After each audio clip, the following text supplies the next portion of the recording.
make sure you pay the price.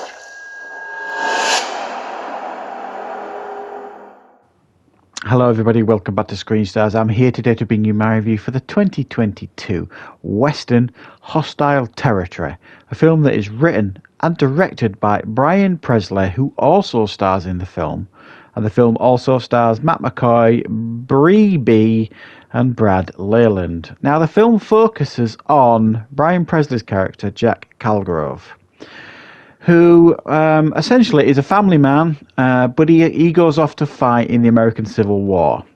He goes missing, presumed dead, which then leads to the family breaking up. The wife passes away with tuberculosis, I believe it is. And the kids, I can't remember, I think there's 4 kids, I think.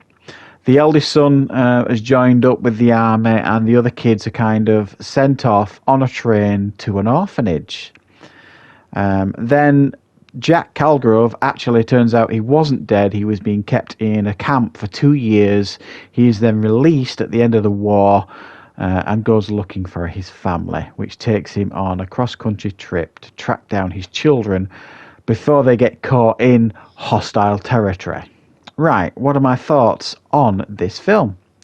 Well, in actual fact, what we have here is a pretty solid, well-made Western. Now, my understanding is, well, certainly from the trailer anyway, that this is kind of based on true life events. How true that is, I don't really know, but that's what it claims. So maybe there's some element of truth here to the film. I think the biggest problem I think a lot of fans or people that are intending on watching this film will have with it is its really slow start to the film. It's got some real issues with pacing. Certainly the first half of the film are a bit of a slog. The setup is a little bit confused, and then it kind of, from there you kind of get, you know, the family dynamics of them being scattered and sent on this train across country to this orphanage sort of thing.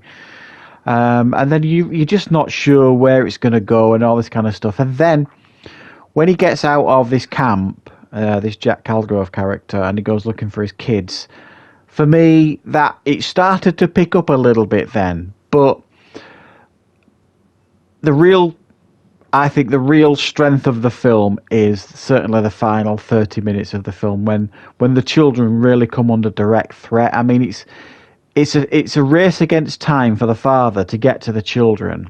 You know, he's chasing cross country trying to find out what's happened to them, because he goes back home after he gets out of the camp and he sees that there's a grave been put up of him, an empty grave, and a grave of his wife. So he knows that they think he's dead.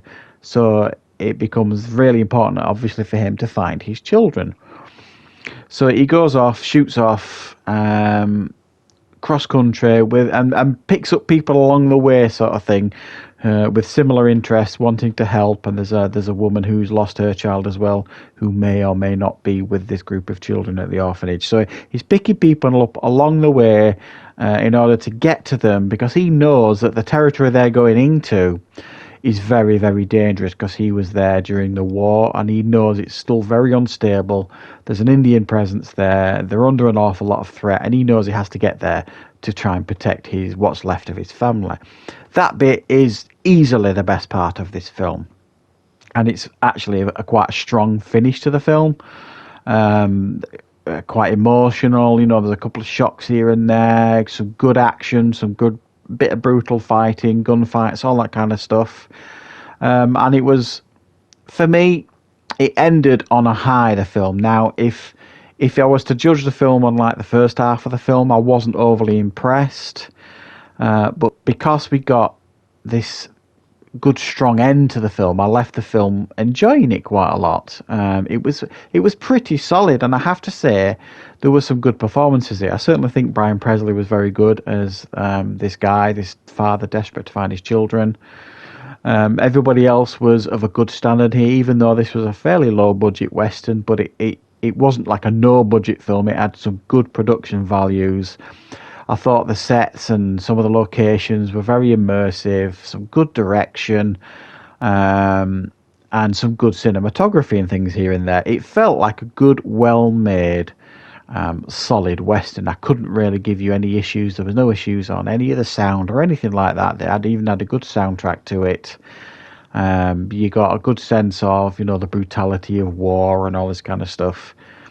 But the very crux of this story is this father desperately trying to find his children, because he knows that where they're going is very, very dangerous. And we definitely get that, and that is a strong end to the film. So if you're looking for a pretty solid Western, I do think some of the reviews I've seen of this, certainly written reviews, have been a little bit unkind. I watch and review quite a lot of low-budget Westerns on this channel, because I like Westerns, generally speaking. And this one is certainly just above average, I think. I've certainly seen far, far worse Westerns than this on similar budgets. This actually had me engaged for the most of the film. Yes, it was a little bit of a slog the first half of the film, but it definitely picked up and left it I left watching the film on a stronger note, if you like. So I'm going to give this one a 5.5 out of 10. Certainly worth your time if you're a fan of Westerns like this. So it's worth checking out, I think. So thank you very much for watching. I hope you enjoyed this review. I'll be back with more content on the channel very, very soon.